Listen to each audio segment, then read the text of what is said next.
వీళ్ళ అధికారంలో ఉన్నప్పుడు వాళ్ళ అధికారంలో ఉన్నప్పుడు ఇట్లే సాగిపోతుంది కదా మొత్తానికి.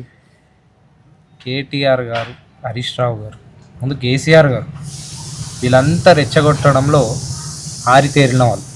ఇప్పుడైతే మీరు చూడండి, గతంలో ఎవరు బలిదానం చేసుకుర్రు, తెలంగాణను ఏలింది ఎవరు, అమరులైన కుటుంబాన్ని పరామర్శించి వాళ్ళ కుటుంబానికి న్యాయం చేసిన దాఖలాలు ఏడని ఉన్నాయా ఈ బీఆర్ఎస్ పార్టీ?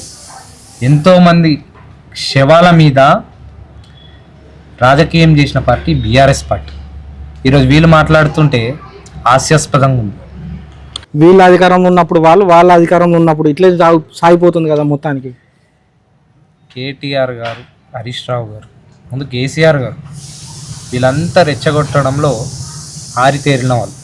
ఇప్పుడైతే మీరు చూడండి, గతంలో ఎవరు బలిదానం చేసుకుర్రు, తెలంగాణను ఏలింది ఎవరు, అమరులైన కుటుంబాన్ని పరామర్శించి వాళ్ళ కుటుంబానికి న్యాయం చేసిన దాఖలాలు ఏడని ఉన్నాయా ఈ బీఆర్ఎస్ పార్టీ? ఎంతోమంది శవాల మీద రాజకీయం చేసిన పార్టీ బీఆర్ఎస్ పార్టీ. ఈరోజు వీళ్ళు మాట్లాడుతుంటే హాస్యాస్పదంగా ఉంది.